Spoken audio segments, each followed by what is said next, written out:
Independence day भली special day रे आम सहित कौन एमती घटिला जानापी भिडियोटी शेष जाए देखूँ।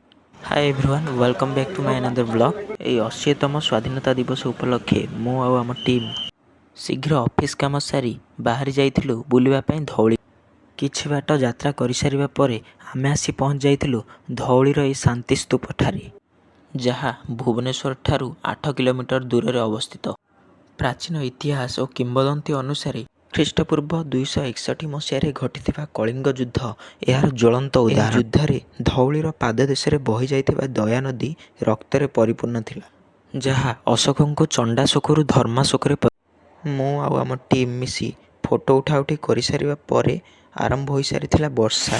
तेणु आम समस्त को वर्षा उदा होगा पड़ता। वर्षा छाड़ी सारिबा परे आमे रिटर्न करिथिलु घर को। रहिले आज एतिकी। Till and take care, bye bye.